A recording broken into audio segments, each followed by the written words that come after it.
Shit, the beat ended. I guess we're live now, buddy. So how you been? Man, I've been all right. I've been better, Been better? but I'm all right. Good, dude. I'm glad to hear, or I'm glad to have you for first of all. I'm super thankful to be here, man. I'm Like, glad to have you. I'm glad to reconnect again right? after you said 15 It's years been, it's been at least 15 since years. you stepped into the house. Yeah. That could be true. Last time you stepped into this house, we were skating. Yep.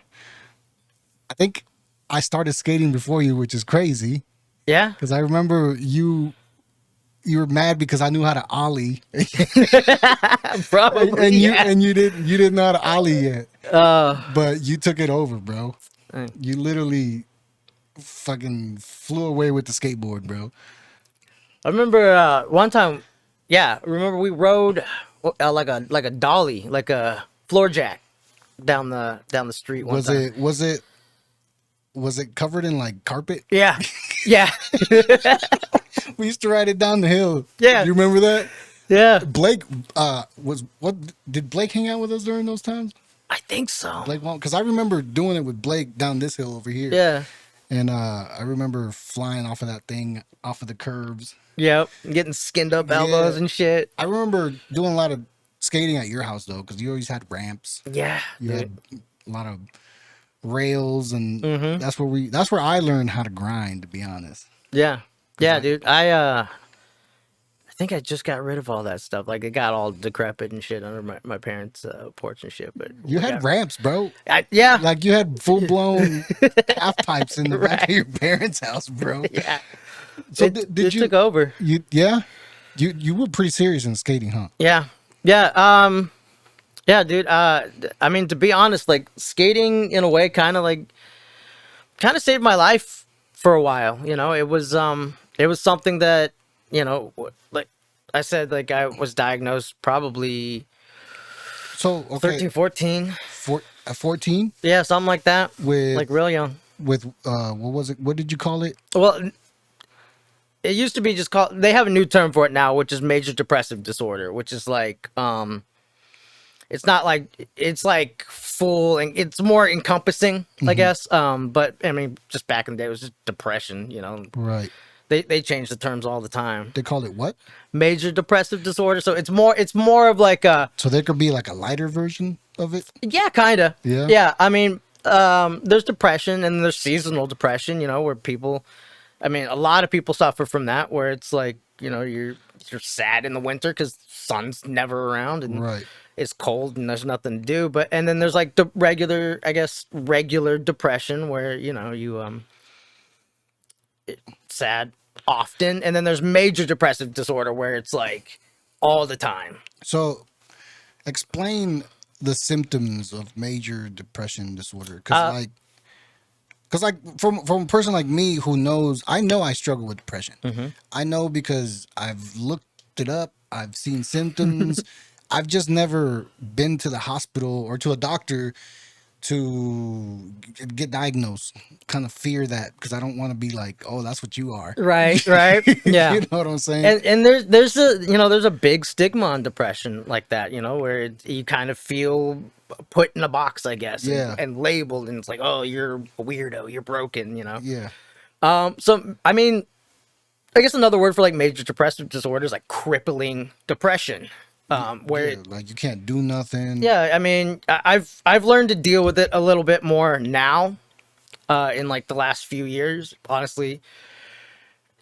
Thank God for my wife. That ever since I met my wife, it's been a lot better. But That's good. yeah, That's good. I can relate to that. How a woman could help comfort you, at least in those times.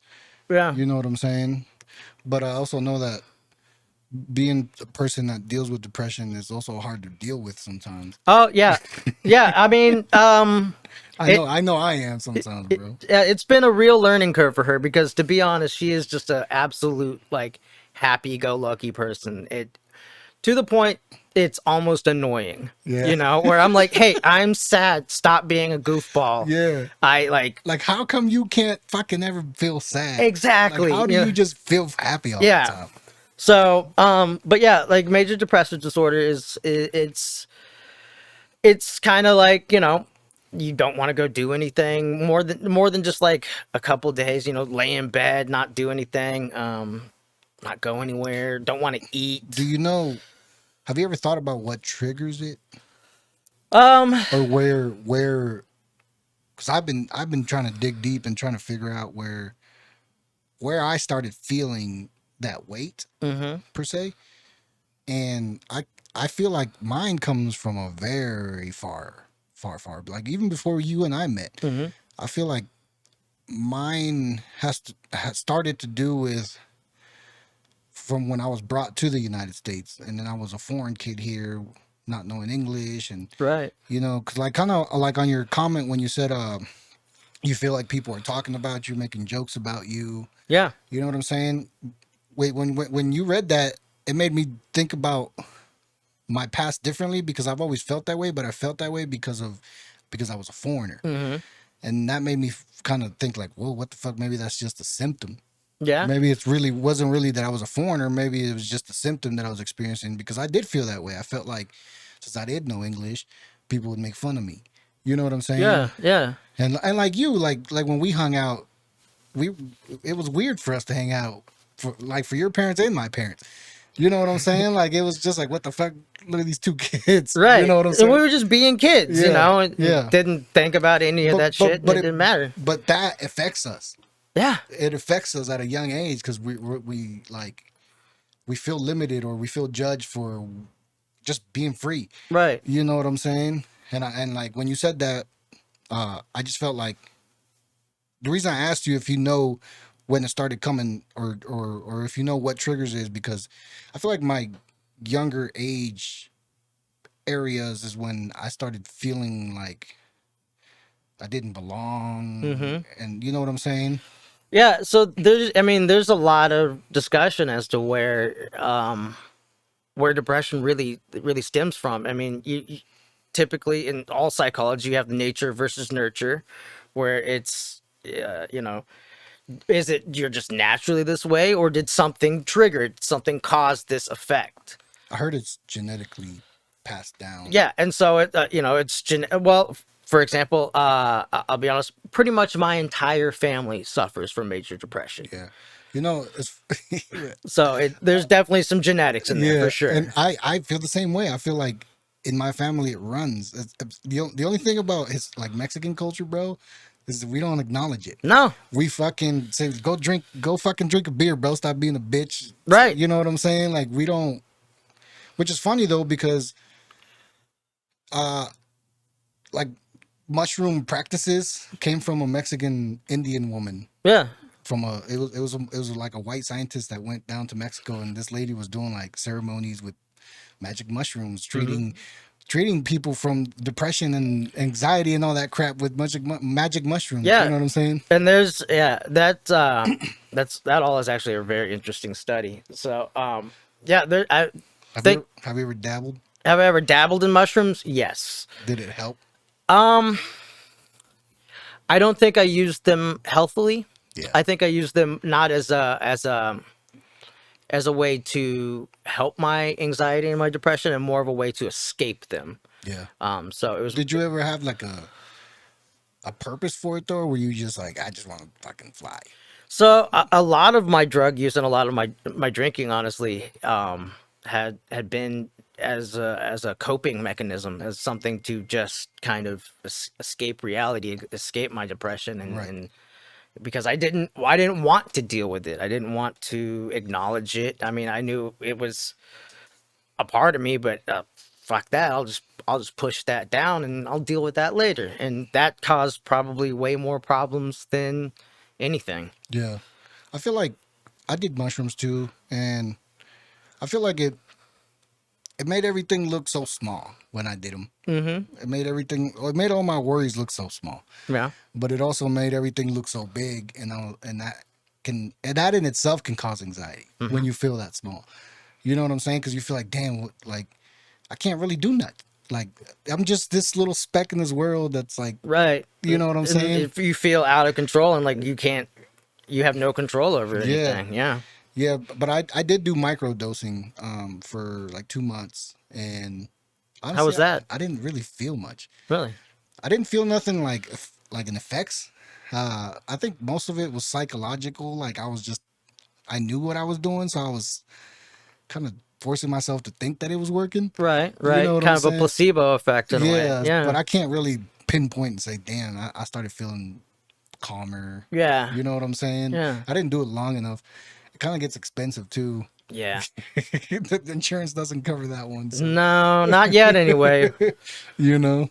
But so going back, you said at 14. Yeah, probably like 13, 14, maybe as late as 15, but definitely like, and there was obvious signs prior to that, honestly, that were early kind of warning signs, I guess, that until I finally kind of had like a mental breakdown of sorts. I mean, any 13, 14 year old is going to struggle with identity and anything like that, but I mean, it was really I started to become overwhelmed in school and unable to concentrate and just, What was it for though? Was it feeling like a disconnection, or was it yeah, I or mean, just kind of like not interested? not even see, the thing is I did really good in school. I did really good in school all the way up until college and Hmm. I just it was more of a social thing. Like I didn't feel connected to anyone. I felt just kind of like a ghost, I guess. Which Like a self identity kind of. yeah. So I think my mom started taking me to some therapy sessions and stuff like that, try and get it figured out. And they kind of were like, well, we think he's got depression. He at least kind of has anxiety. So, That's crazy to diagnose a 14-year-old. right. I mean, it wasn't like an official diagnosis. They I'm they don't usually do like an official diagnosis. So you're probably about like 18, around 18. They don't want to like put a kid in a box and be like, okay, you're depressed now, yeah, because that just makes shit way worse. right. But I mean, I guess backtracking. So my mom does have a master's degree in psychology. Okay. So that kind of, I guess, spearheaded that a little bit. Yeah. Which growing up with a mom who is a psychologist is just awful. No, you can't act out, you can't do anything because it's Yeah. like you're doing this because this, according to this study, and Yeah. Well, so it's kind of like having uh, a Catholic, super Catholic mom. yeah, It's like you can't say a cuss word because now you're possessed. right, right. You know what I mean? So, did you start taking medication at 14? So I really didn't start taking medication till probably I want to say sophomore, junior year of high school is when I really I went back. I went into research psychiatric for the first time because I was just being really like honest, like self-abusive and violent, and I started to kind of dabble in alcohol and stuff, just to kind of, I guess, numb things up. And so I did. My mom again took me to a psychiatrist, and I was admitted because I was I had suicidal thoughts. I didn't want to exist anymore. I couldn't deal with basically life in general, just being around. Yeah. So after I got out of there, I was put on some pretty heavy dosages of some antipsychotics and some antidepressants, some mood stabilizers. I had like a catalog of pills that I took like every single day. I got you. So it wasn't just one medication. It was a few. Yeah, it was like probably like 6 or 7, man. They were really really heavy dosages. Like I would fall asleep in class all the time. Like just So they would just mellow you out like crazy.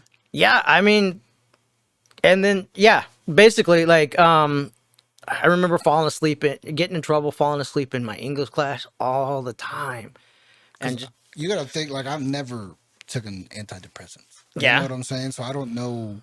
I don't know what it feels like. I don't know what they do to you. I know my mom did for a while, and she had a car wreck because she just wasn't as responsive, Yeah. and I think she took a wrong turn and the car hit her, and that's when she stopped. She's like, I just don't like how I feel. She's like, I.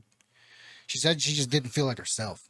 Yeah, it's kind of a double-edged sword. I mean, it's like they can be really beneficial or they can be terrible, and a lot of them come with terrible, terrible side effects. I mean, I've been on stuff where I just felt like, again, like a ghost, like kind of just disconnected from the world, just Yeah, walking through a fog all the time. And that's the crappy thing is, it's trial and error. It's just, trying the medicines. yeah, Yeah, try this one. Okay, that one doesn't work. Try this one. No, I feel worse. This one feels better. I had a medication I was taking for a while that literally gave me auditory hallucinations to where I started getting so crazy. I started thinking there were people in the walls talking to me.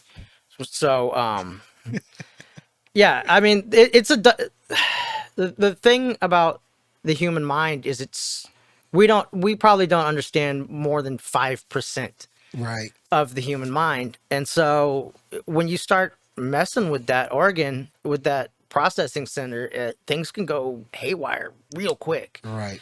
So I mean, I'll say that the medication I'm on now does help. I mean, I feel like I'm better and I'm happier, but I have a lot of things now that I didn't have back even just a few years ago. I mean, I have my wife, thank God, and she's my rock, and I'm able to really hold on to her, and she really keeps me steady. Hmm. And she's an angel. She deals with my crap all the time. She deals with me on some of my worst days. I recently started going to church about 2 years ago and found Jesus and God, and I've kind of put myself in the Lord and been able to kind of step away from my human shell and not worry about so much. I mean, And that's a tough thing to start doing because I mean I'm with you. Like I grew up, my mom's always been Catholic. She's always taught me Catholic, but my connections never been like theirs.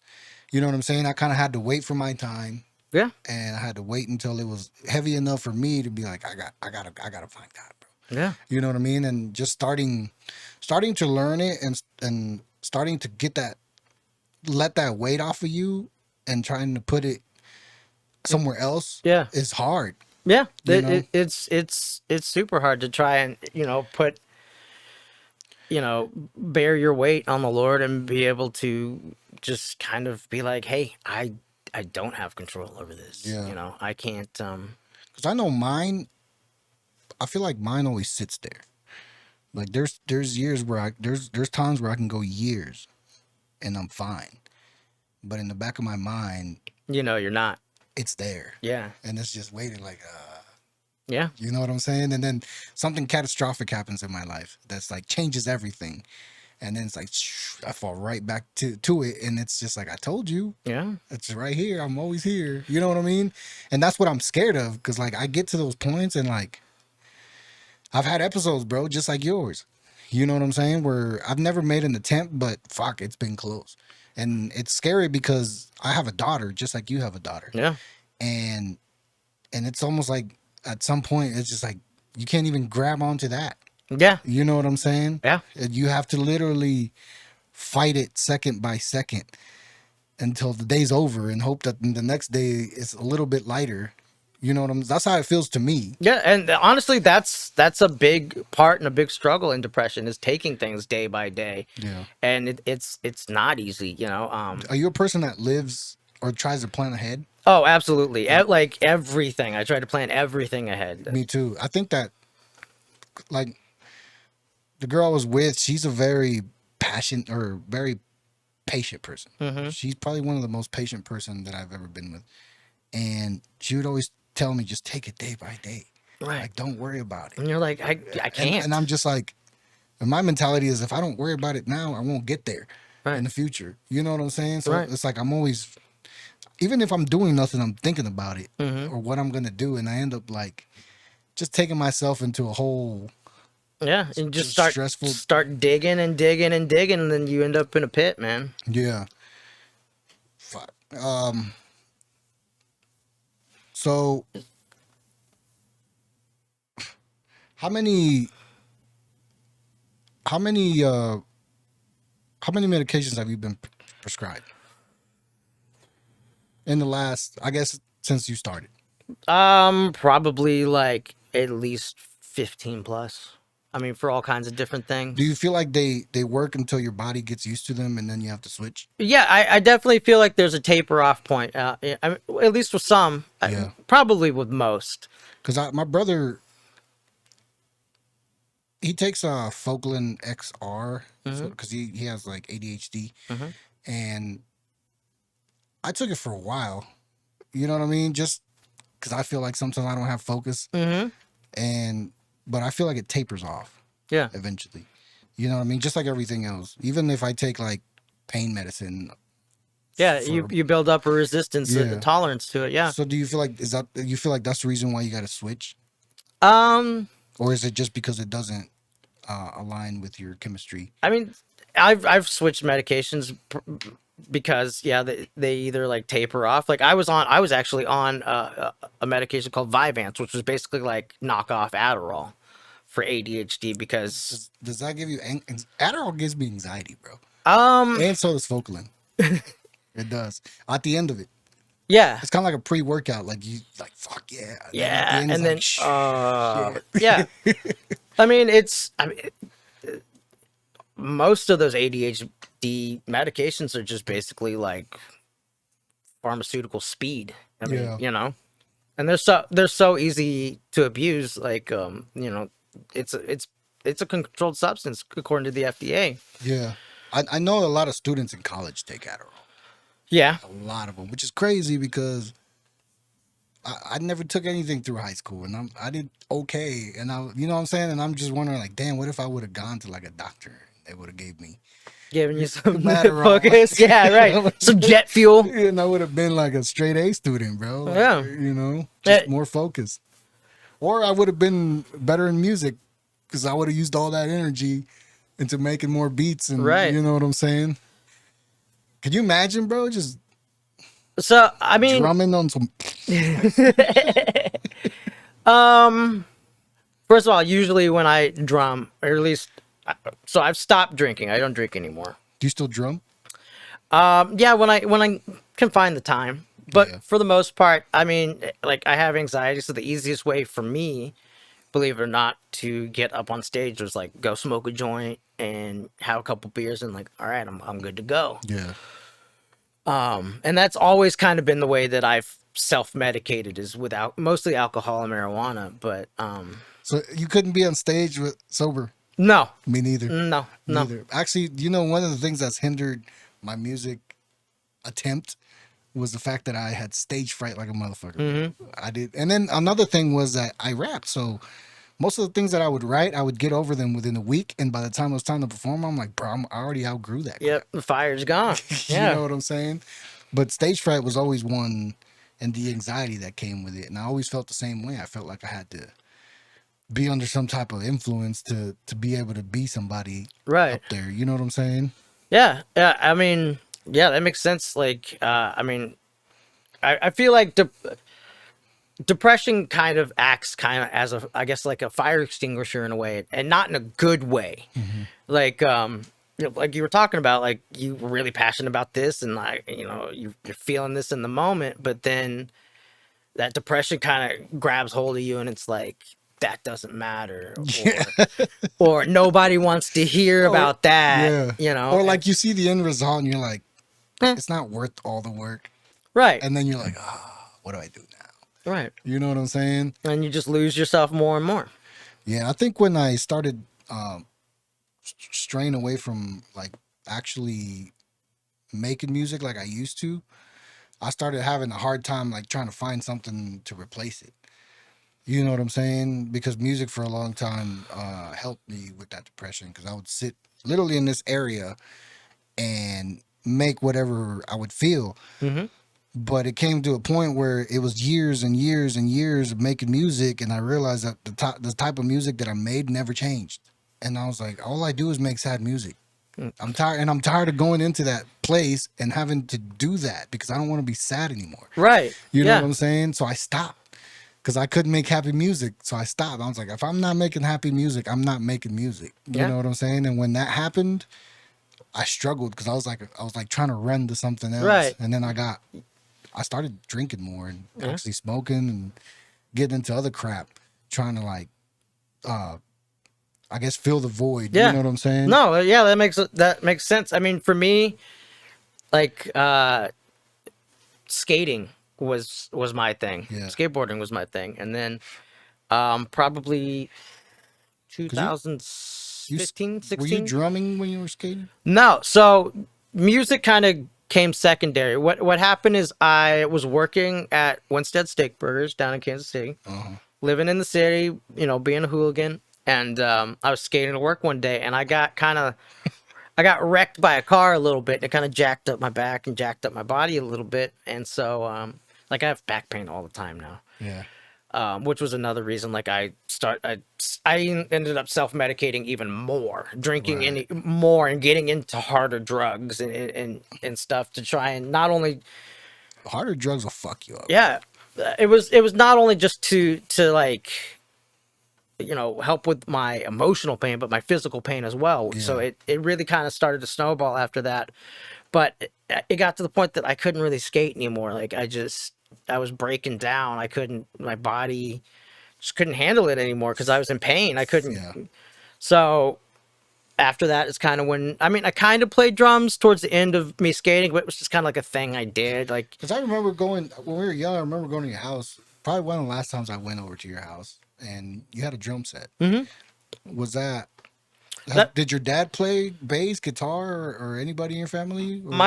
so that was probably my first drum set, which was when I was like kind of like, this would be fun. Yeah, because I was making music by then. Yeah. And I remember seeing that, and I was like, "What the fuck? You make music too, bro?" I was trying. I was trying really hard. I don't know how good I was at it, but yeah, I was playing drums a little bit towards the end of skating, and then my accident happened, and I that's when I really kind of used drumming and music to fill a void. And I luckily I had some friends that we started a band together. Back. It's funny that even though we've been separate, living so close, we've kind of had the same like patterns, I guess. Yeah. Because we both started skating, and then we got into music, and then we got depressed. You have a daughter, I have a daughter. Right. You know what I'm saying? It is crazy, man. And you're looking for God, I'm looking for God. Like it's weird, bro.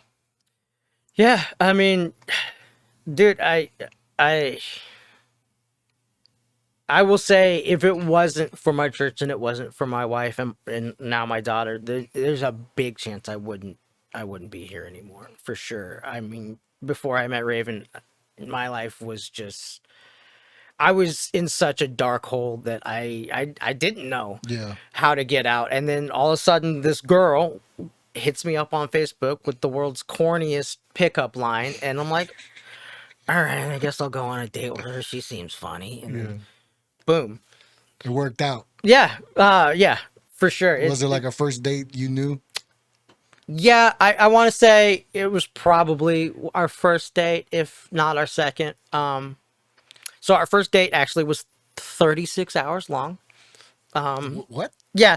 So so I took her to my favorite bar in Westport, and then we went to I think the Blarney Stone, like this just hole in the wall bar, played darts. Yeah. And her roommate was out of town, so I'm like, all right, we'll go back and chill and watch Netflix and all that stuff. And then my roommate was out of town, so I had no reason to go back home. Yeah. So I mean, we just spent a lot of time talking and just and building up kind of this relationship. And then the next week, I went with my band that I had. We went to Milwaukee, which was a 9-hour drive up there. That's a long drive. Yeah.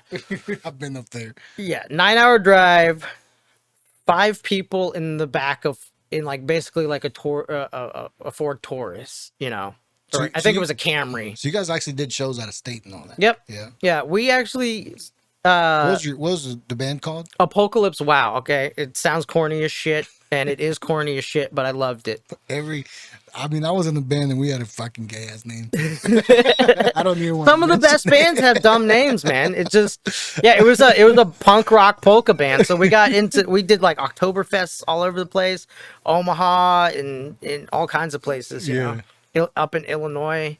We never did any shows out. We did do Fiesta KC, which is like a Cinco de Mayo big event place. Yeah, that was probably the biggest show we did. And then we sold. Remember the Beaumont Club? Yeah. It was one of those deals where you sell the most tickets. You win the prize type of deal. And we sold probably 100 tickets, and everyone showed up, bro. Nice. So we had the biggest crowd there. Yeah. And then when we since we were the least unknown people, when we left, everyone was right. The rest of the artists were like, "You guys are taking all the people." That's hilarious. Hey man, we actually sold all our tickets. We didn't buy our own tickets. Right. That's pretty funny. You know? But so yeah, you keep going. You guys were so we were driving up to Milwaukee, and I was texting Raven any chance I had service, because there's a lot of spots on the way up that you don't have great cell service. But I was basically talking to her the entire time, and just it was strange because we started having like heavy conversations, like almost right out of the bat, like, how do you feel about kids and marriage and yada yada. And it felt, so it was like planning, right? Yeah, but it felt comfortable. It didn't feel awkward, which was strange and weird to me, because I've always been a person and I still do. I'm trying to be more open about things, but I usually I keep a lot, close to the vest, and don't talk about a lot. Yeah. So, and that's part of depression and anxiety is just you fear letting yourself to be open and exposed. And I've come to become more comfortable with that, going to our church, Bellicose, and meeting with people and kind of laying my burdens out in front of other people, and I've come to find a new family, right, in our church, and it's amazing to me. Do you feel like, because I've when you talk about talking to your wife about having kids in a dating stage, I sometimes have fear when that happens, and I think it's kind of hindered some of my relationships due to the fact that I had a kid with a woman who left and then took her from me, went to a whole different state. And, it's fucking hard, bro. It's hard. Yeah, it's hard. That fuck anybody up. It's hard to lose your relationship, one, and then have to lose your entire protection over your child. And then you're pretty much, I see my daughter 3 months out of the year. You know what I'm saying? So like, I think the last time I actually saw you was up at the skate park, and you had her with you. Yeah. And it was during the summer. Yeah. And, so like, I think that has to do a lot with I think it's hindered my relationships after, because I always think like, is that gonna happen? Is that gonna happen again? Yeah. Like, I don't want to be another fucking single dad. Yeah. You know what I'm saying? And so like, I noticed that sometimes having plans and forgetting your fear and moving forward helps my depression when I see good results. Right. You know what I'm saying? Because I'm like, fuck, maybe I'm just wrong. You know what I'm saying? Maybe I'm just overthinking everything, and I'm keeping myself in this cloud. Right. And then I see results and taking that, jumping that fear. Yeah. And it makes me look at life a little different when things don't go like I thought they were going to go. Right. You know what I'm saying? Yeah. You kind of downplay everything, and you basically think the worst. Yeah. And then you're like, oh, okay, well, that wasn't so hard. That, and dude, stepping out of your comfort zone, I think, is a lot of things. It's something that I don't know many people that are okay stepping out of their comfort zone. No. And that's something I've tried to learn, is just like, you gotta jump. I've met some people that are pretty spontaneous. Yeah. Like my daughter's mother's one of them. She just goes. That's the reason why she left. You know what I'm saying? She's just like, she's one of those people that just jumps. You know, me, I'm not. Like, I have to plan it. I have to make sure I know what I'm doing, where I'm going, how we're getting there, all Right. that type of I shit. GPS my way here, even though I know where this house is. Okay. That's our generation, bro. Right. You talk to your dad, he's gonna pull out a map. Right. You know, you tell him the Google map or send you tell I tell my dad to send me his location. He's like, what? He's like, "What? I'm right next to the McDonald's or whatever." You know what I Right. mean? The McDonald's on 58. I'm No, here. on Apple. Send me Right. your location. Yeah, dude.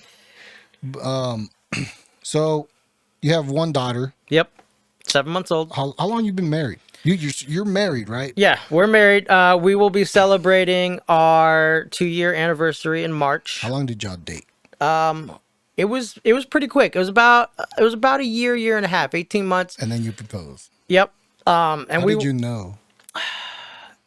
I kind of knew early on. Yeah. Honestly, I felt like I feel like I really kind of knew early on that this was somebody I wanted to settle down with, and Yeah. that I really loved. And like I said earlier, I mean, Did you ever think at one point before you proposed, did you ever think of what could go wrong? I didn't. Or did you just I didn't. I didn't think about it, and I didn't care. Yeah. I was just like, this is what I'm gonna do, you know? Because I mean, to be honest, like I said earlier, she's kind of saved my life. Like, she is a constant in my life and somebody I can always turn to alleviate my stress and bear my problems to and be honest with, which is, all those things have always been super hard for me, but it just it's always come naturally for me with her. Gotcha. So she like brings a side of you. Oh, absolutely. I always kind of said that I lived in this iron castle. Nobody gets in. I'm good here by myself, and I've always said that she found some secret passage, some crack in the wall to sneak through. And I mean, thank the Lord she did, because I really don't think I'd be here without her. Yeah, I feel the same way. I don't let a lot of people in. And to be honest, having this podcast is actually kind of hard for me. You know what I mean? Because I have to reach out. I have to actually talk to people sometimes. Right. You know what I'm saying? Like it's like us. Like we haven't spoken in a long time. So it creates like a type of nervousness sometimes too, because you're like, fuck, what if we don't have nothing to talk about? Right. You, you know what I mean? But it helps. It also helps fight that reclusiveness that I have. 'Cause I could be a recluse. Oh yeah. I mean, people won't hear from me for months to years. You know what I'm saying? Yeah. So it definitely helps, and it's also like my replacement to music. Yeah. It's like I'm not making music anymore. What am I gonna do now? You know what I'm saying? So I think it's a really good outlet, for obviously for you. And I understand, I get that, like, if I don't have to call somebody, I'm not going to call them. If I don't have to text them, I'm not going to text them. And my wife has been really adamant about pushing me. Like, no, you need to call Tony right. and hang out with Tony, because Tony wants to hang out with you. And I'm like, I don't know if Tony wants to hang out with you. Tony wants to hang out with you. Well, see, You're going to call him. We're starting to get to an age where, or not an age, but maybe it's an age. I don't know. Maybe it's a generation where we no longer hang out like we used to. Yeah. Even kids don't.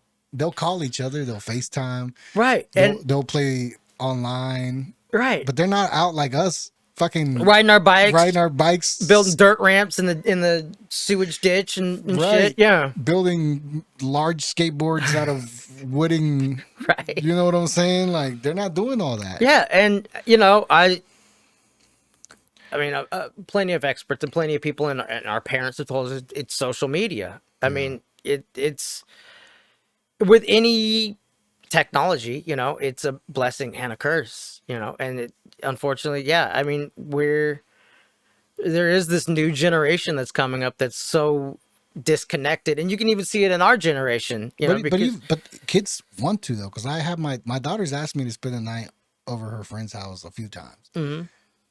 But my ass always thinks the worst. You know what I'm saying? Like, no, who's there? Who's there? You gonna break your leg? Yeah, like, who's gonna watch y'all? Right. Is it just? I think that just comes with being a parent, though. Yeah. But Well, that's true. That's true. yeah. Because I can see my mom used to do that stuff. Mm-hmm. You know Yeah. what I mean? So I can see that. But there's definitely less kids I feel outside than there was. Oh yeah. I mean, And you know one of the things that I'm fucking pissed about? I'm pissed that they started building skate parks like after I got older. right. Yeah, for sure. You're like, really? You're gonna build a park? 5 years ago, you were kicking me off the only spot in town. Exactly. And now you're gonna build this like $500,000 skate park. Like, okay, sure. Right down the street. And guess what? Like, I guess my tax dollars are gonna pay for it now because I'm a fucking adult. I remember your dad used to take you. Everywhere. He used to take you to a skate park. It was pretty far. I think it was like 30 minutes, 40 minutes or something. And I always used to beg my mom to let me go with you. She would never fucking let me go. It's because I was a bad influence, Ricky. It's because I was a bad influence. You was a bad influence, dude. I was like, I was a sheltered kid back then, bro. Mm-hmm. She sheltered the crap out of me. But that's also what made me very paranoid. Mm-hmm. You know what I mean? Because I grew up with this like, don't fuck up mentality, Yeah. and I looked at everything as the worst case scenario. But I was also not legal at that age. I'm pretty sure you didn't know that, but I wasn't legal back then. So I didn't know that. So if No. any problem that I'd get into was a risk of getting deported. Right. So as a child, at that age, I already had that weight put on me Right. that said, "Don't fuck up, because if you fuck Fuck up. up, we're getting the system and we're gone." Yeah. So you might deport your whole family. So I'm this fucking 12, 13-year-old kid that's like, shit, I can't fuck up. And Right. then I'm seeing everybody else go do, have fun and do wild shit, and I can't Right. because I have that in the back of my head. You know what I'm saying? Until this day, I realize that I still carry that type of mentality. Yeah. Because I'm still like, I always sometimes think like, I'll see my friends like, we're going to the club, we're doing this, VIP, and I'm like, nah, they're going to be doing this, they're going to be doing that. Right. This could happen. You know what I'm saying? Yeah. And it's just like, it's helped me stay out of trouble. My record's clean. Yeah. You know what I'm saying? But at the same time, it's like, You didn't get some experiences. I didn't. Yeah. And now that I'm older, it's like I'm experiencing them which is good. It's a more mature mentality. But at the same time, it's like, sometimes I'm just too paranoid, bro. Yeah. I can't be around too many people. I think my social anxiety has to do with that. Yeah. You know what I'm saying? For real. Yeah. For real. Do you struggle with social anxiety? So yeah, I mean, I don't struggle. I didn't really struggle with social anxiety if I was on stage, if the focus was like solely on me, and I was a drummer, so it wasn't even solely on me. There was a guitarist and a lead singer in front, and everybody was focused on them. And I'm in the back with the drum set. But I didn't really, I didn't really struggle so much when I was playing music. But the second I got off stage, I was just like, don't talk to me. Like, Socializing. yeah, I still don't. I get really nervous around big crowds. Like, I don't really go to concerts. I don't go to the bar. I don't do any of that shit. Well, you're married, so it's like, you don't have to. Yeah, I mean, I guess, you're but married, even before then, I mean, there was a point in time where I was going to the bar a lot, and that was more of like the self-medicating, and I was playing in like a rock band. When you play music, you kind of have to be in those places. Yeah, You know what I'm saying? It's like when you do gigs, like you have to be in places that aren't sketchy as hell sometimes. yeah, definitely played some very sketchy venues over the years. Yeah, same with me. Like, just going. I never did a lot of shows, but just going to my buddy shows and like trying to show them support and shit. And sometimes I'd see the crowds they perform for. Mm-hmm. I'm like, this ain't even y'all's crowd, bro. Like, it's just awkward. You know what I mean? It's like you're not even showcasing your talent in front of the right people. Right. You know, Been there, done that for sure. It's a weird, and that can also cause like some emotional distress because you put so much work into this art. And everybody's just looking at And their phone or yeah. ordering a drink or talking to their friend, and you're like, hey, we spent 3 months on this song, okay? Right. And it means this to me. It's about this whole experience, and you're just, And it's nothing. Yeah, it's nothing to anyone. You're just another band. You're just Yep. noise. And we're here to see the next guys. We're just noise. Yep. You're just party noise. Yeah. So how long were you in that band? So, shoot. So it was called Jupiter and the Moons. They're still kind of doing their thing. We had a pretty decent falling out, but probably like first, if you're in a band, anyone out there that's in a band, do not live with your band members. It will cause problems. I'm pretty sure. So I didn't live with my guy. We had a group. I didn't live with them, and we disagreed on everything. yeah. Yeah, well, imagine when bills are involved and Ooh. somebody's $20-$30 short, you know. Yeah. And I they're can like, see that. why'd you buy that new guitar pedal? Like, that's rent money. Right. Yeah, so I was probably with them. I knew both the two main members, Kelvin and Eric. I knew them from college. I actually met the guitarist at Rockhurst, Rockhurst University, the college I was going to. He was the mailman. And just, I don't know why, he just saw this dumb white kid sitting on the stairs smoking a cigarette. And he's like, hey, can I have a smoke? I'm like, yeah, sure, whatever, man. So I had known them for probably about 8 or 9 years, and then we were in the band together for probably another 3. So a good like 12 years that I'd known them. But that you played with them? I played with them for about 3. 3 years? I'd say. Yeah. 2.5, 3 years. It was crazy. Like, yeah, it was really, because Kelvin's a very charismatic man, which led me to a lot of other things. But, yeah, first of all, he's like a 6.5-foot tall black man. And I'm 5'5" with half my body weight in fucking dreadlocks. Oh yeah, you did have. Yeah, dreadlocks. like super long. I look more dad-like now.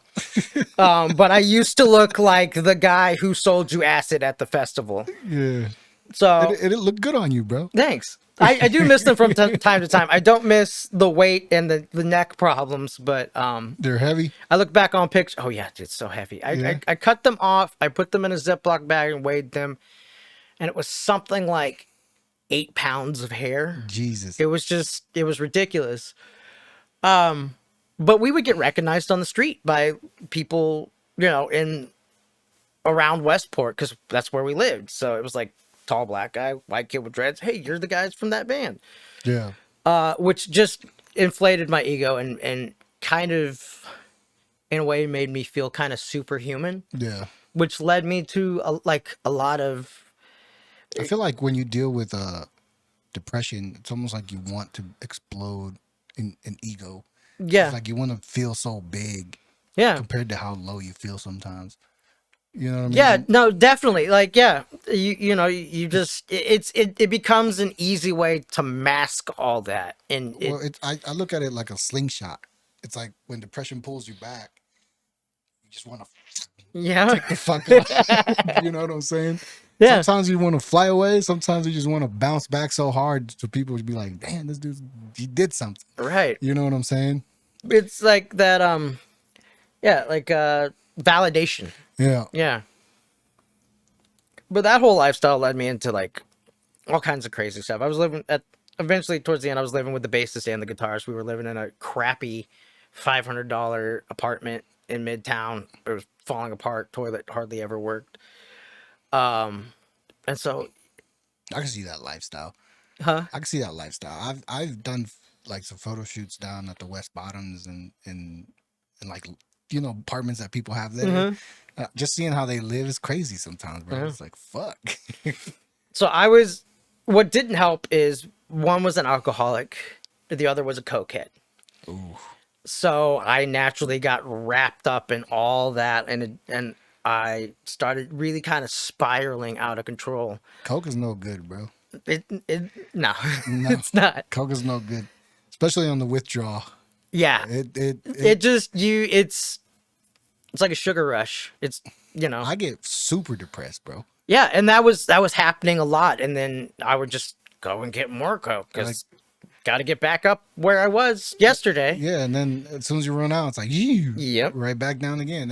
And for me, it was almost the more that I did, The worst. the worse the fucking got. And Yeah. then the longer it lasted after. Like there was days where it'd be 3 days and I'm still feeling the fucking hangover from it. Mm-hmm. My mental state's still like, oh fuck, bro, what'd you do? Yeah. You know what I'm saying? Not to mention you're like dehydrated as shit. Dehydrated, man. Like I remember I cried to my girl one time and just told her how sorry I was. Like I didn't even do nothing bad. I just did it. You know what I mean? But I just felt so shitty of myself because I was, what the fuck am I doing? Just Like this is not who I am. right. I just feel like you're like just pissing your life away. Like what the fuck? But it does trigger my depression. It does. That drug, fuck that drug. Yeah. No, it's And it's a culture thing for Hispanics, bro. yeah. It's like, you know, like black people smoke weed. Fucking Mexicans do coke like it's fucking nothing, bro. Yeah. And everyone will tell you it's like, oh, it's culture, bro. Just fucking culture. Oh, fuck that, bro. I don't want that shit to be part of my culture. Right. Right, man.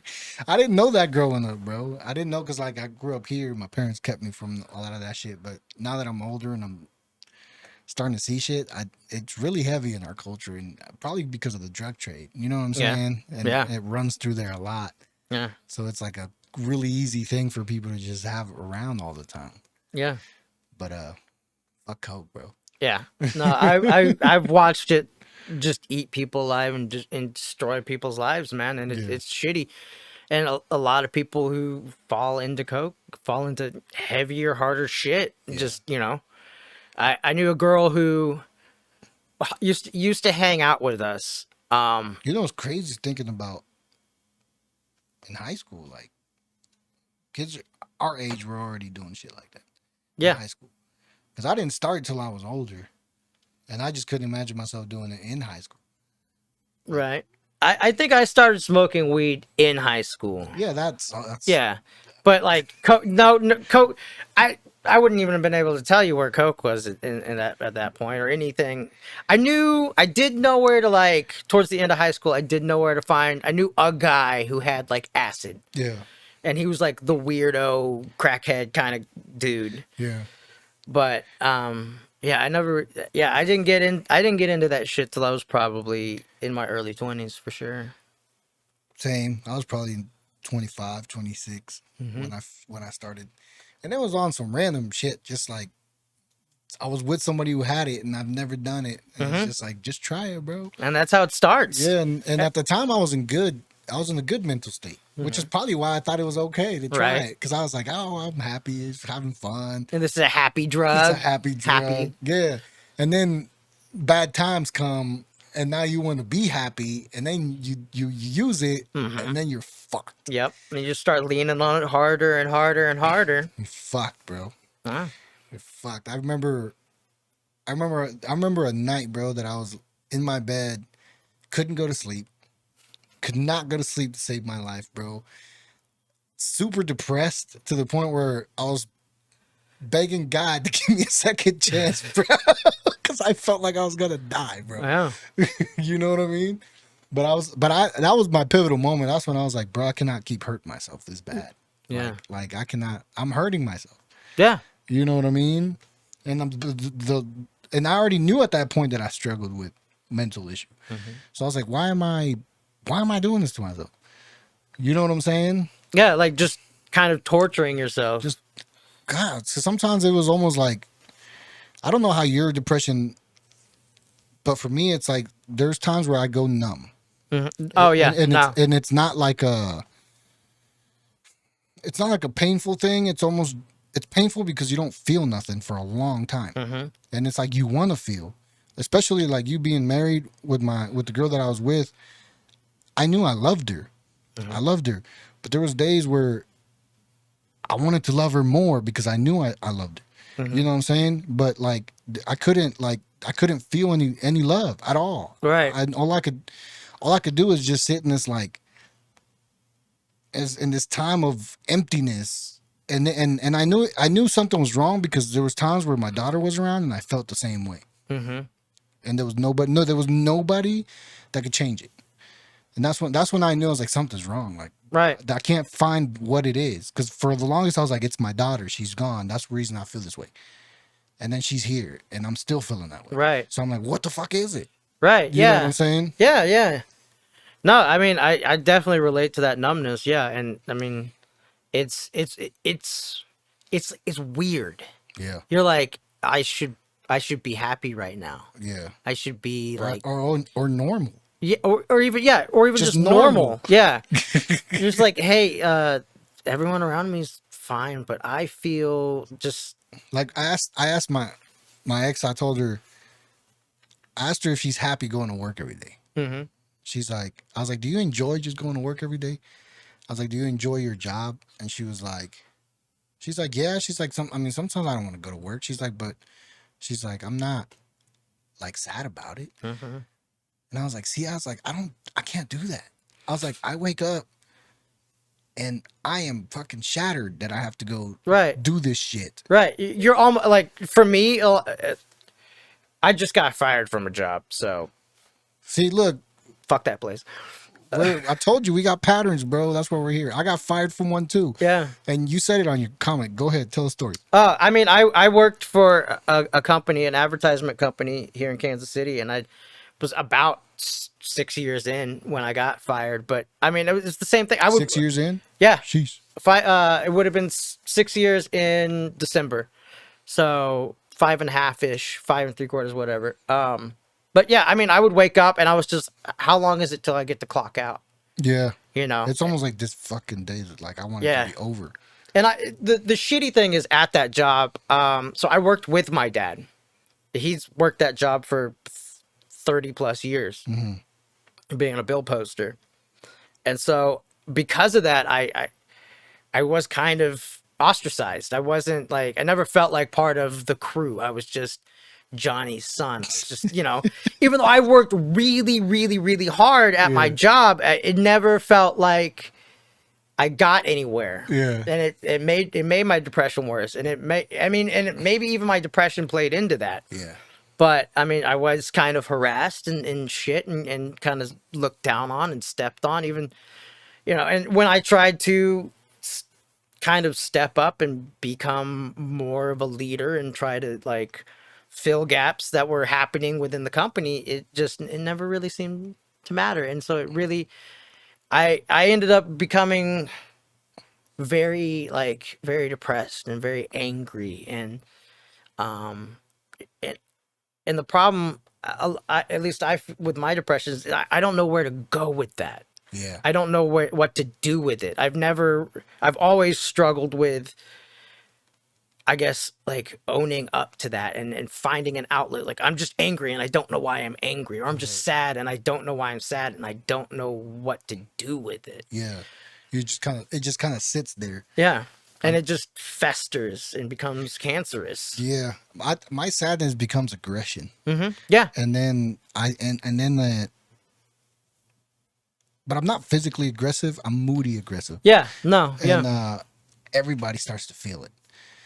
One of the things that I've been told is that when something's wrong with me, everybody knows. Mm-hmm. And I don't have to say a damn word. Mm-hmm. You know what I'm saying? Just because like I'm just really closed.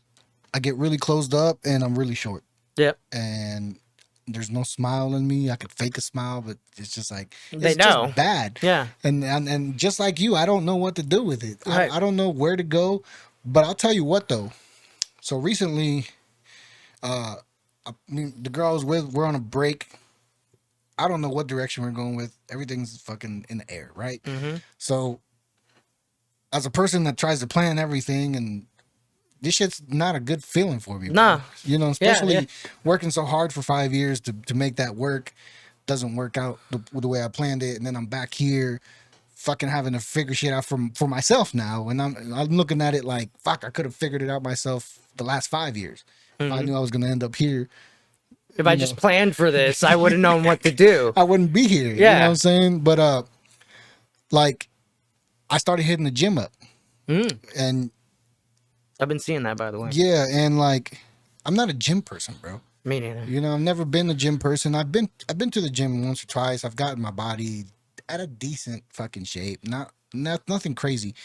But now that I'm older, like I'm no, now that I'm older, I look at it different, Mm-hmm. and I also know that I do struggle with mental issues. You know what I'm saying? So I pinpoint what emotions I have, which is like that. Like I just mentioned that I get aggressive when I'm sad or Mm-hmm. I get aggression. So in the gym, dude, it's helping. Like it's helping me because it forces my body to release it Right. because it's actual like strain on my body. It's something physical to do to with that Yeah. aggression. There's an outlet. Yeah, so Yeah. when I beat myself up so bad in there, and sometimes it's just doing dumb shit. Like I'll do the same weights 3 times a week. I don't even have like a routine. I just go in there, whatever my body feels like it wants to do, I'll do it. And that come down after, when I come home and like my body's starting to come down, Mm-hmm. I get like this euphoria, and I get like this clear mental state where like everything just feels okay. Like even though I don't know if we'll get back, even though you know what I'm saying, I don't know what the future's got for me. I have this sense of feeling that's like you're good, bro. Just keep doing what you're doing. Right. You know what I'm saying? And I've in a long time, bro, I have not felt that. Does going to the gym? I guess my question is like going to the gym. Do you I guess kind of have like a feeling of like accomplishment? I guess Well, not like I hit X amount of reps. yeah, no, it's Or for me. It started out in the wrong aspect of it. I wanted to get in shape because I wanted to look good, right. and I wanted her to be like, "Oh, fuck, look." I fucked up. You know what I'm Look at saying? him now. Yeah. Yeah. So that was my motivation to begin with, but because I did not expect to have the mental effect after getting the workouts in and actually having good workouts, because you have to want to have a good workout. If you Right. go in there and just fuzz it out, you're not gonna get that because your body's not gonna strain. You're not gonna get that anger out. You know what I'm Mm-hmm. saying? But once you get a good one and you realize what it takes to get there, it's almost like going to go pick up some cocaine. You gotta fucking you gotta put the work in to go Right. get it. So now I know what I need to do, how much I gotta work out, and how my body needs to feel to have that peace at the end of the night. Because honestly, bro, like I said, I have not felt that peace in a long time with anything that I've done. Like That's really good that you nothing. found that, man. Like It's. I mean, it's just like everything else. I know eventually I'm gonna get to a point in my body where it's gonna hit a point where I'm not gonna gain nothing. I'm not gonna lose. I'm not gonna gain. That's gonna be my just kind of plateau off. yeah. It's gonna plateau off, and at that moment, I'm gonna have to figure out What's the next what's step? the next step. Yeah. But right now, it's working. You know what I'm saying? And a lot of times that's all it is, man. It's just getting to the next step, getting somewhere and then figuring it out from there. Okay, I got here. Do you ever feel like it's do you believe in like fuck, what is it called? Like when people say things happen for a reason, what is that called? Like destiny? Yeah. Um Do you believe in destiny? to an extent, I guess. I think for me, I think God has a plan for everyone. And so, you know, I guess in a way I believe in destiny, but not like I was destined to become a rock star or something like that. I mean, Well, I if you think were, you would have been. right. You know what I mean? I tried. I really tried. Me But no. too. I tried to be a rapper. Didn't happen.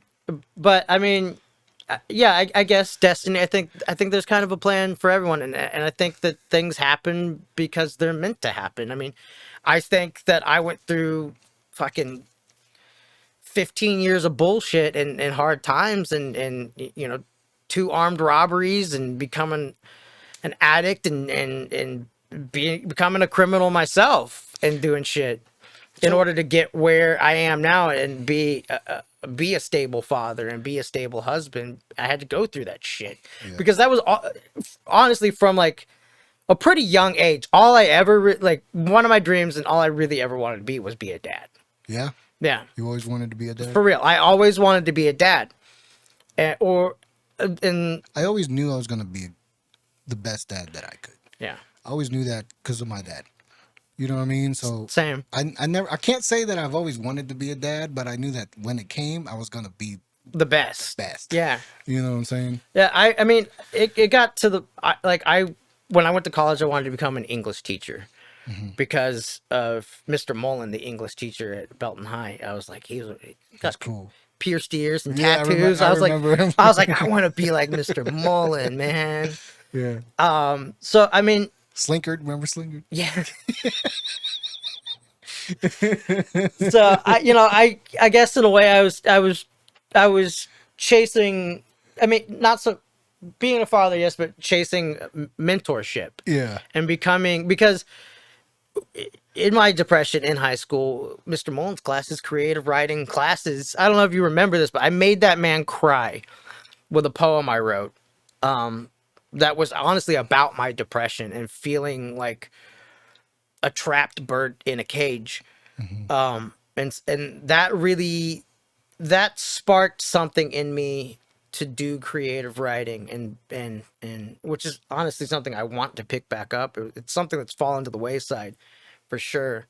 But that sparked a certain thing in me, and that allowed me to gain a scholarship Yeah. to go to college, and because I went to a pretty good college on an English scholarship because I was good at writing, I guess. Right.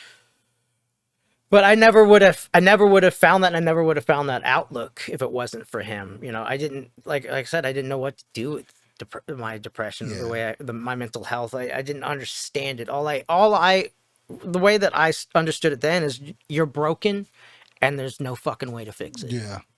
See, that's kind of how I used music. Mm-hmm. I would write exactly what I feel.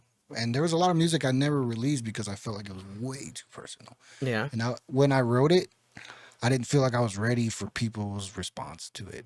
So Right. I held it for years until I was healed from it, and then I was like, all right, now y'all can hear it now.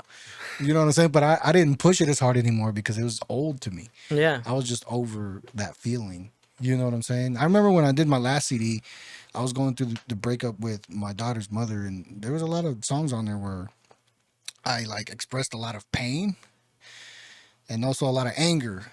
You know what I'm saying? And now I kind of regret because it's out there, because my daughter knows every fucking song, and some of those songs are about her mom.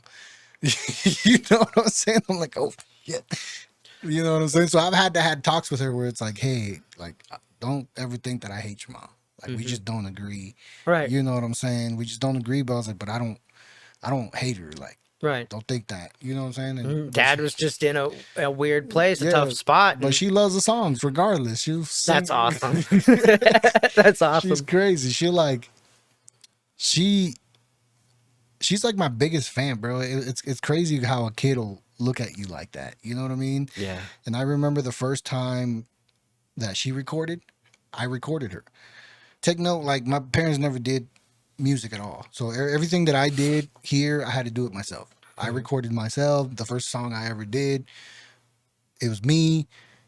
And you know what I'm saying? Like, I don't know if you ever experienced that first time where you actually record a song and it sounds like some shit that could actually take off, or like that's an amazing feeling when you do a project that has potential and sounds like on the found something. like on the Yeah. level of everyone else, because that makes you feel like shit. I got it. I can do it. I remember the first time we recorded her. You know, she freestyled the whole thing. Like, she just said whatever she wanted to say, which is pretty good for her being 8. But you know, once you add all the plugins, compressor voice, equalize it, reverb, everything, it sounds like radio shit.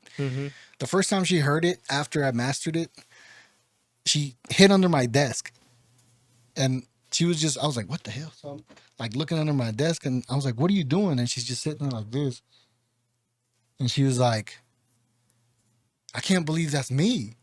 And I was like, I knew at that moment, I was like, oh, she's having that moment. Yeah. I was like, that's you. You know what I mean? But at the same time, I was like, holy crap, like, she's experiencing it with me. Yeah. And I had to experience it. Like, I experienced that moment by myself. Right. Because nobody I didn't have anybody to relate to, but she's relating to me. And what's crazy is that even though she lives with her mom like 90% of the time, most of her talents come from me. Mm-hmm. You know what I'm saying? Yeah. Like, she loves to sing, she loves art, and she plays Call of Duty on her phone all the time. You know what I'm saying? And it's like I'm not there as much as I want to be, but there's a part of me that's like in her, and Right. it's just crazy. It's crazy how God, like, because it felt like a complete loss to me Mm-hmm. when she moved away. I was like, fuck, like she's gonna forget about me, and it's almost impossible to be 17 hours away and try to be a good father. Like, all you could do Yeah. is call. Something goes wrong, all you could do is call. It's still gonna take you a whole day to get there. Like, Right. you know what I'm saying? Like, you can't. You're limited.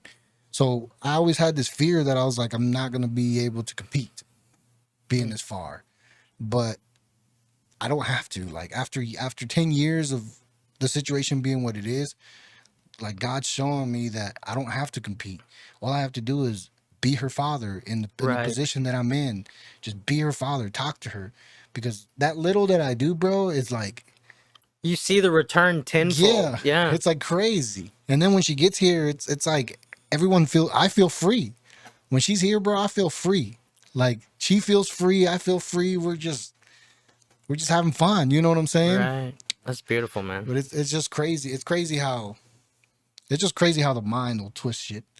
Yeah. You know what I'm saying? And make it seem like it's Hopeless. hopeless Yeah. and no end to it. I got a feeling that when she gets old enough, she's gonna move back. And I remember when the whole court thing went down and she took her, because I didn't agree with it. I didn't agree with her moving at all. And I talked to the lawyer and he's like, you got a 5% chance, bro. You're gonna spend 25 grand for a 5% chance. Mm-hmm. He's like, it's up to you if you want to do it. That's basically what they told me. And Shit. I was like, so you telling me that my best option is just to do Nothing. visitation Yeah. and put myself on child support? He's like, pretty much, just to make sure you get her on her summers and Christmas. So I was like, fuck, well, I'm not gonna argue with her mom every summer. Fuck it, like, just if that's all I can get, that's all I can get. You know what I'm saying? So, like, so fuck, I lost my point. I lost where I was going with that. So, like, You were talking about like we're seeing your return tenfold, with her. fuck, I lost my point, people. Yeah, but like, but I guess, like, what I was trying to say was, like, you kind of lose hope and Mm-hmm. you gain fear of her sometime at some point or at some age, feeling like you were never there. You know what I'm saying? Because nobody really knows the obstacles other than the person that's dealing with them. Right.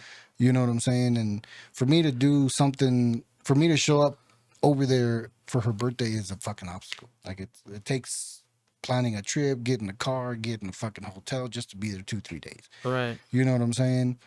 And well, I guess one of my biggest fears was always her feeling like dad's not there. You know Yeah. what I mean? But, like, for seeing that music thing, she always plays her music to her friends and tells them that I recorded her and all that stuff. It's like filling in the gaps. Yeah. That's You really know? cool, man. It is, bro. How old's your daughter? She's 7 months now. So Oh, she's little. yeah, she's little, man.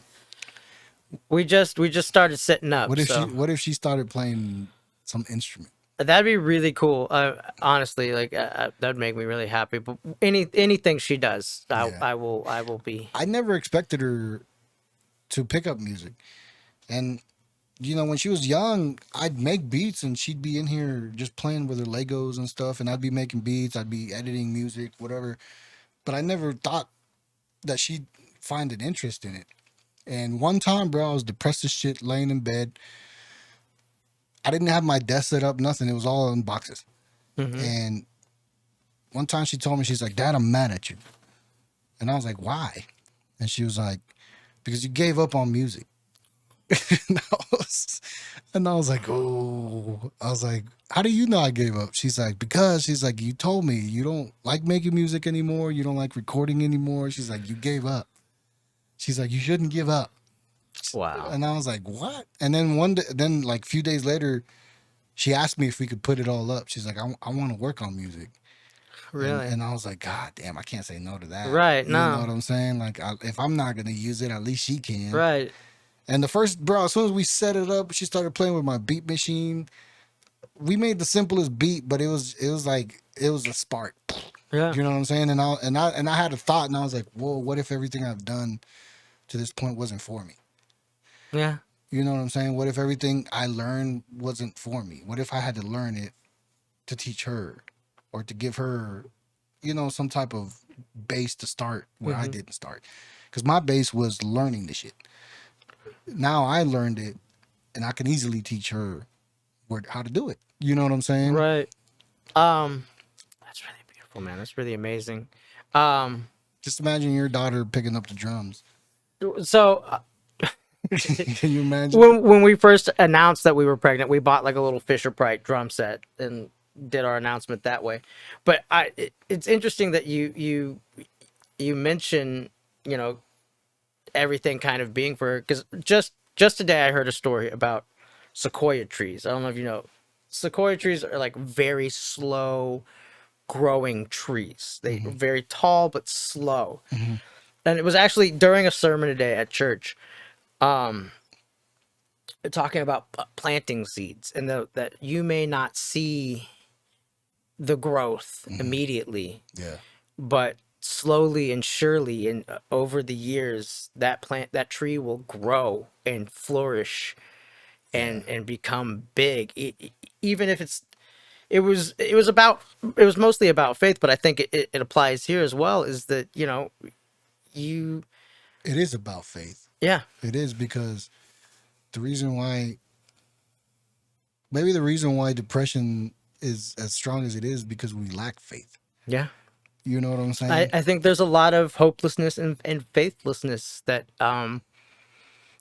plagues a lot of people in this country, and I think there's a lot more people depressed than the numbers even show. Oh, bro, you don't understand.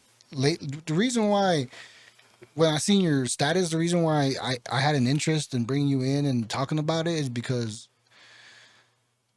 on my 6th episode, I had a lady. Her name is Helen Ortiz, and she's a bodybuilder. She's Hmm. been bodybuilding for years, and she's had a physique since I've known her, bro.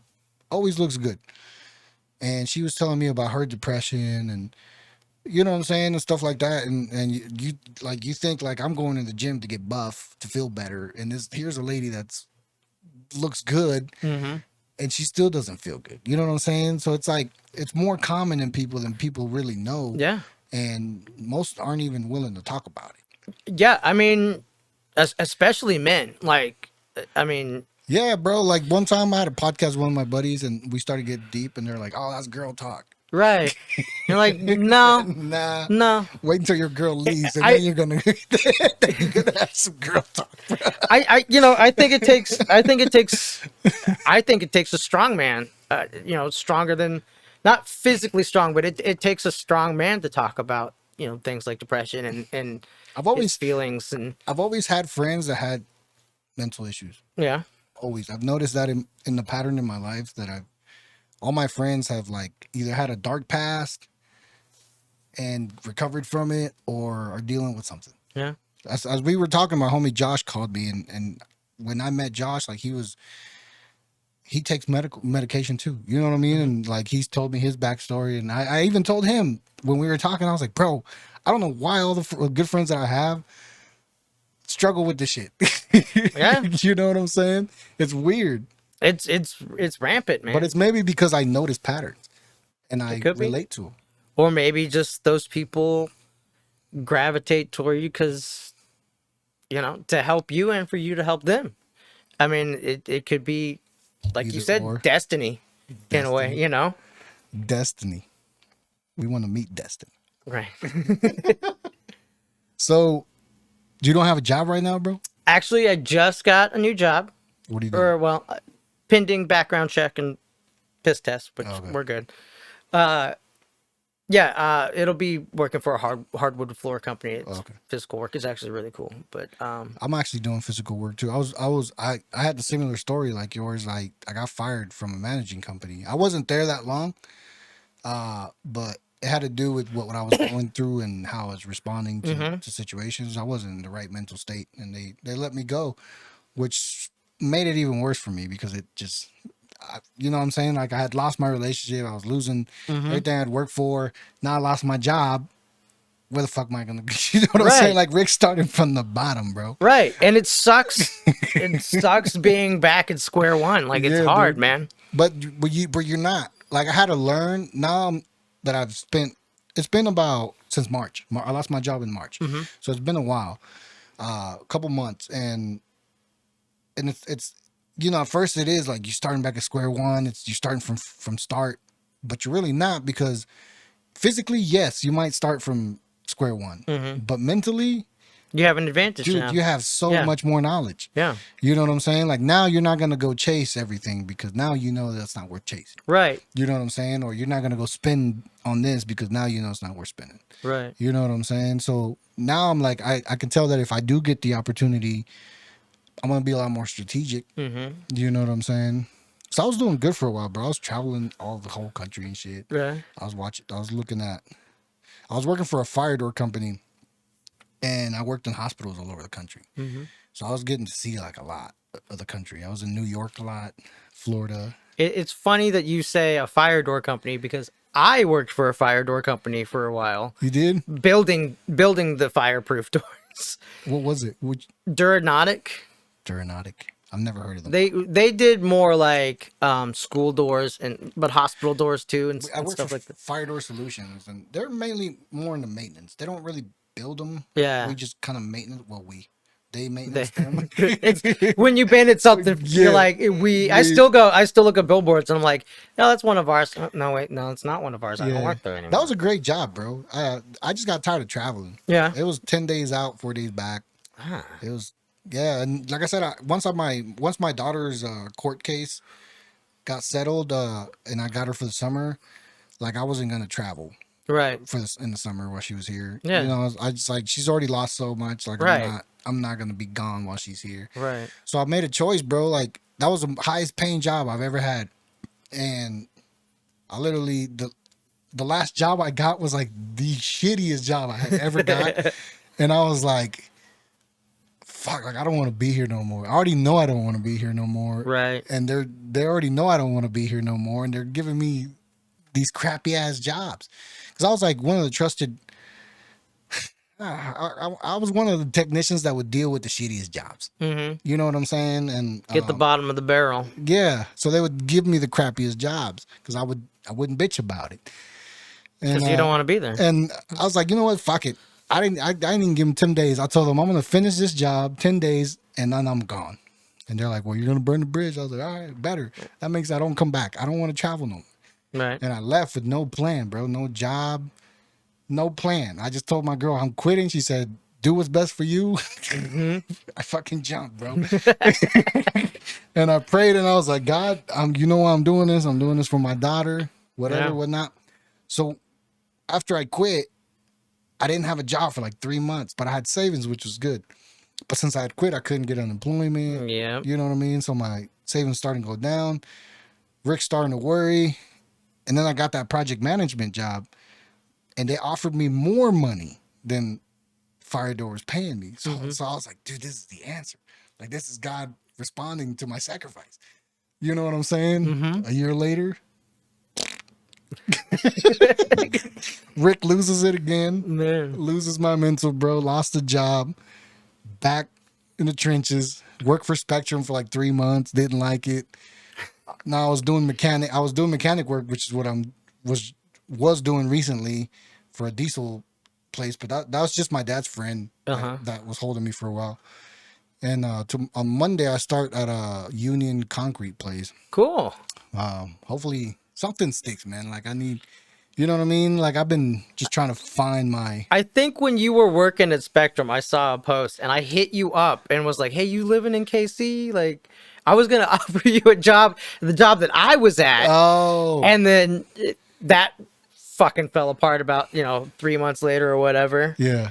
And so yeah, I think he did hit me up. yeah, Yeah. because I was like, oh, he didn't mind heights, like Yeah. whatever, fucking around electrical wires, do that every day. What were you doing? Oh, dude, I was doing all kinds of shit. So I got hired on in 2015. That's just like a regular billboard poster, just on the side of the highways, the big ones, the small ones, all that shit. And I slowly started taking on more responsibilities. I started maintaining and upgrading like the digital boards. I was then Okay. yeah, I was also putting like in I spearheaded a couple projects and worked with some clients like the Royals Yeah. on like 3D installations and stuff. I don't know if you ever saw like the neon one that was down in Westport. That was like my baby. I spearheaded that pretty much that whole project. So it sucked because I really felt like I was growing in my career. I was growing in this company, and then but I was miserable every day. I came home and I was in a bad mood. I bitched and complained, about my Yeah. job, and my wife tried to tell. So the fire door people, I quit working at the billboard company to go work at the fire door company because I was like, I got to get out of here. Hmm. Went to work there for about a month, and then I was just like, this ain't for me. So I went back to the billboard company. I've never gone back to anything. Well, it was just like I was comfortable there. Yeah. I knew what to expect. I knew what I could do. I knew, like it was a good job and it had good benefits and shit. Yeah. And but all the while my wife was still begging me to quit, to find something else. And I honestly thank God um it sucked at the time, but probably getting fired was the best thing to happen. Yeah. Because I never would have quit. I would have been miserable. I probably would have ended up hurting myself, and mentally abusing. There was working there. I had reached such a low that at one point I did hold a loaded gun to my head, Yeah. and I was prepared. Like I'd reached such a dark place and this was after my daughter was born. She was a couple months old. It should have been like a great time. I'm married. I got a daughter. This is all I've ever wanted.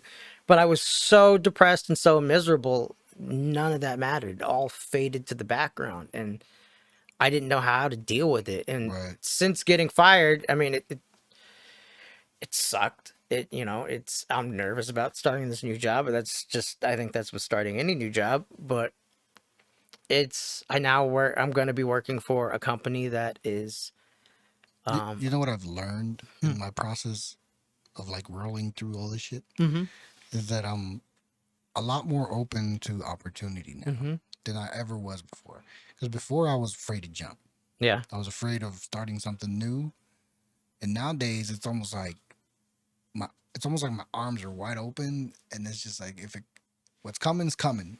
It right. doesn't mean it's gonna stay. Doesn't mean I'm gonna stay. So it's made me more because you said you would have never quit.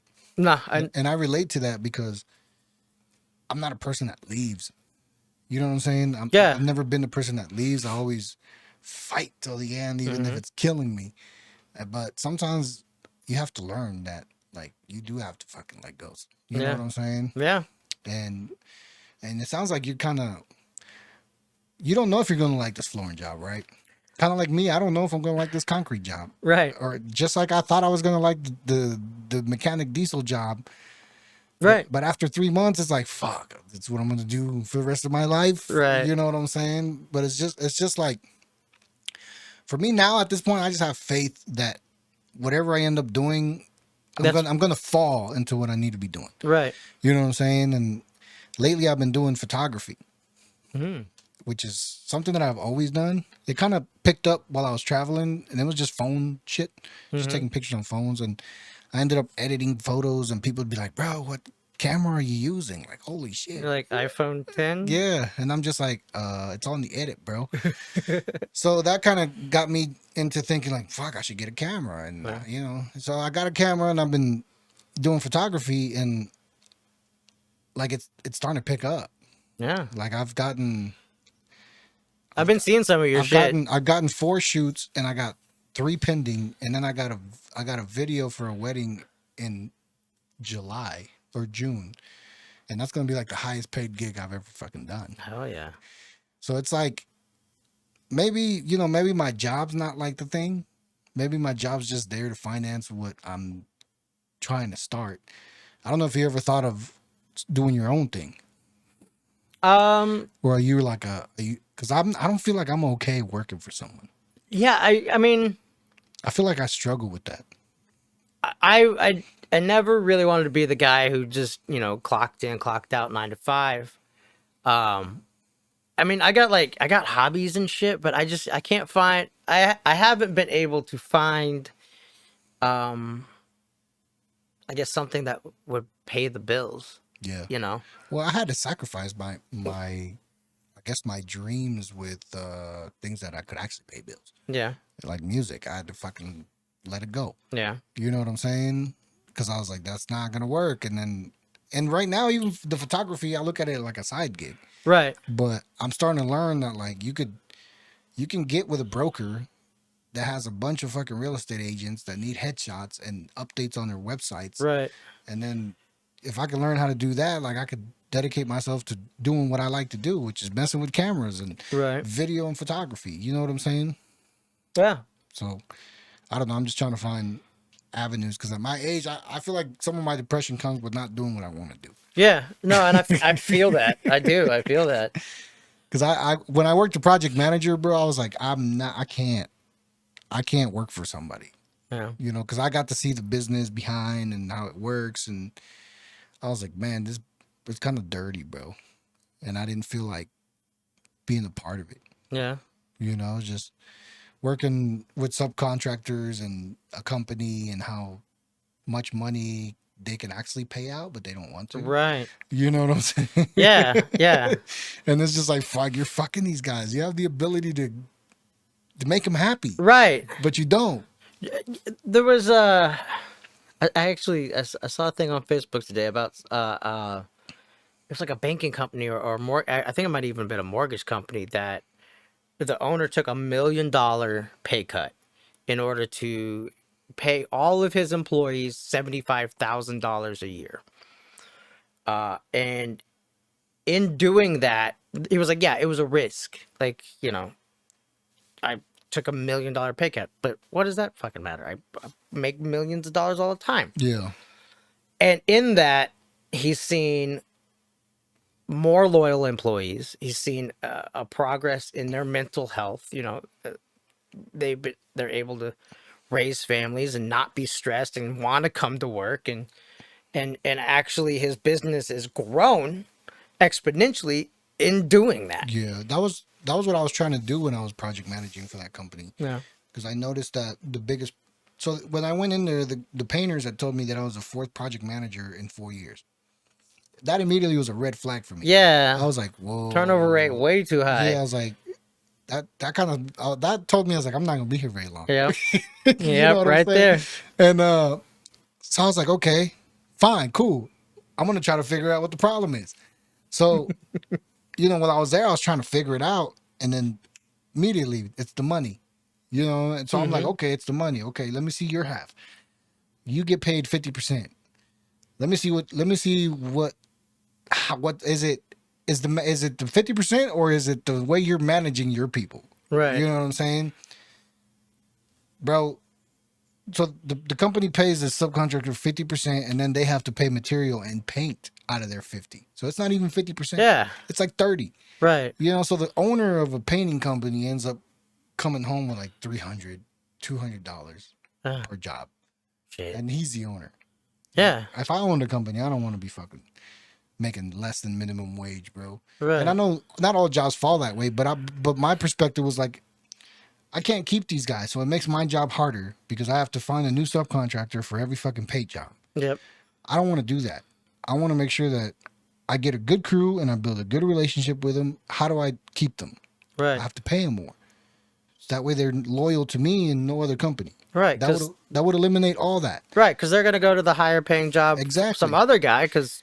And 90% of the quality issues have to do with compression in the estimate. Mm-hmm. There's not enough time to do the fucking work that the quality that people want. Right. You know what I'm saying? So I went to management, or I went to the sales reps and was like, hey, if we can't give these guys 60%, we have to start selling higher. because I can't keep recycling them and expecting you guys to have consistency in our work Right. and in the labor force. You know what I'm saying? Mm-hmm. But as soon as I looked that way, they're like, "Oh, looks like you're like the rest of them." You're like, You know, I was like, "Oh fuck, well." well, I didn't feel too bad when they fired me. They're like, "Well, if you is there anything you want to say?" I was like, "No." no. I've already been told everything. You know. Yeah. But yeah, dude. So I think flooring should be an interesting. It was really interesting because the company Tata Hardwoods, if you need your floor redone, hit them up. They started a new hiring process, and I'm one of the first candidates that they did this like three-day ride along where you actually got your hands dirty. You got down on your knees and worked on the floor. So you're gonna be installing. Yeah, I mean it's installation. You know, dude, some of these people's houses that they do installations in are ridiculous. Like nice or Oh yeah. yeah. Yeah, like the one that I was on, this guy had like African pots and like, all kinds of, shit from Japan and vintage toys and all Yeah. kinds of shit. I'm like, damn, what the fuck do you do, man? Right. But it was cool because they gave you like a 3-day ride along. You actually kind of get your hands dirty. You get a feel for the job and actually you can decide like, do I want to do this or, is this not for me? And it also gives the employer the opportunity to see if someone's actually a good fit or not. Yeah. That's kind of how this concrete position is. Like I'm supposed to go in Monday just to see if I like it, Uh-huh. and then determine because it's a union job, so Right. they don't want me to go in there for a week and then I'm gone. Right. You know. See, I've always been scared of unions, to be honest. I think unions are great, and also, it's two different sides of the coin, Yeah. They In can what be- way? Like how? What do you fear? Well, I mean, I think unions can be really good, but if you have a bad union, then it can be, a lot of, in my experience and some of my friends that have worked union jobs, when COVID happened, the first guys to get laid off are the newbies, And the guy that's been here 15 years, well, we're going to stick him around. But the newbies, I had a friend who was doing, she's a glazer doing windows and was on the job like 2 months and then furloughed. And then, I was glazing. were you glazing? I was glazing right before COVID hit. Really? That's actually the job that I got after I quit Fire Door. Mm-hmm. I worked with my buddy Josh that I told you, and I was glazing for like 3 months, and then I got hired for that project manager, and I told him peace. So this is what happened. I told him peace. I'm gonna go do my project management, and they were like, "All right, go," because I was so new. They're like, "You don't even give us 10 days, just go." Right. Fucking, I'm about to start my project management job. Signed the offer. They told me come in Monday. We're gonna start you. Mm-hmm. Fucking Friday night, the owner calls me and says, "Hey, we gotta postpone your position." I'm like, "What the fuck?" And he's like, "Yeah, man." He's like, "This is when COVID's hitting. Everything's shutting down." So he's like, "I don't know What's going to happen? What's gonna happen?" Yeah. He's like, "I don't want to say that we're not gonna hire you." He's like, "But right now we can't. Right. We can't promise you anything, and I can't tell you when we're gonna come back." So I was like, "Fuck!" So now I just quit this job. I can't file unemployment Right. because I'm postponed. Mm-hmm. No income, bro. So I'm like there for 2 months until he calls me back and tells me, "Hey, We're good. we're good. Actually, business is skyrocketing because everyone's home and they're starting to look at their house and they're like, oh, we can fix this. We can fix this." Right. Right. So now it was just a crazy time. But yeah, I did storefronts for 3 glazing. That's a heavy job, dude. Yeah. Fucking picking up 300-pound glass with fucking suction cups on a lift. It fucking sucked. Yeah. Yeah, bro. Yeah. I'm not that strong. Me at all. neither. Do you prefer mental or physical job? So I've always kind of been someone who works with their hands. I was before I got this job or whatever. Before I applied for this job, I was applying to be actually an estimator for a construction company. So it was an office job. It was something I wasn't really used to. It was a lot more mental. But I've always been someone that works with my hands. Like we were talking about the skate ramps, and I would build skate ramps with my dad, and I was always into like construction and like building things and building contraptions and shit like that. So I think for me, even though it's terrible on my body, I think I'll probably always be a physical laborer. Yeah, it's me too. I tried to get away from it, but It always pulls you back. didn't work out. Yeah. Like I'm too smart or something. I don't fucking know, bro. Right. They don't. When you work labor jobs and then you go into management, you have a heart for the labor guys. Right. And you in that line, you kind of, not that you can't, but like with your project management job, Yeah. it's like they don't want that. They don't. They want a guy that doesn't have a heart for Right. those guys. They're like, you're on this side of the line Yeah, now. yeah. You're not one of them anymore. You're on this side. You're with us. You feel like a hypocrite. Right. Kind of like, I don't know. I didn't feel good, bro. Yeah. Especially offering the estimates and be like, yeah, that's all you're gonna make. Yep. Do it for me, please. Please, please, please. You know what I mean? Yeah. But man, I think we're hitting 2 hours. 2 hours, bro. Damn. I'm getting hot. Is there anything you want to hit? Oh shit, man. Oh, my buddy Eric Goodman said Doormatic was a door vendor and used. Oh, we used them at FDS. Oh, really? So, like I said, FDS we didn't make our own doors, Right. So I'm pretty sure that's probably where they would use them for, Mhm. because we did install new doors. We didn't make them in house though, Yeah. but they'd ship them to whatever hospital, And then they'd be and then they'd installed. be there. Yeah, Doormatic. Yeah, Eric was one of the guys that worked for me. We had some great times in Florida. Some great times in Florida.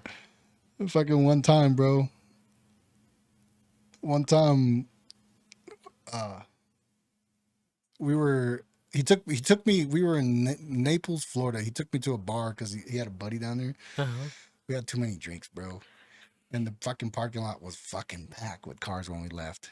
And we had a Tahoe. And there was like a ditch. And then the street was on the other side. Mm-hmm. But the Tahoe was too big to like, maneuver. And I was way too drunk, bro. And he's like, what are we going to do? I was like, fuck it, bro. We got a Tahoe. We fucking drove through the ditch. Just fucking off-road that bitch. Oh, bro. We had a lot of good times in Florida, man. Right on, Jared. Well, I'm not going to keep you too long, bro. Yeah. Appreciate you coming in, dude. Oh, dude, thanks for having me, man. It was super chill. Yeah, bro. Anytime you want to come in, bro, just let me know. Yeah. Anytime you want to record, even if it's like poetry, let me know. Right on. Put it down on a disc.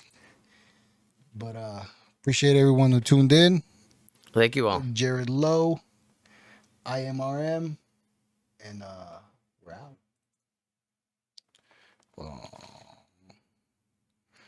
I don't know how to close my own. I don't know how to close my own shit, bro.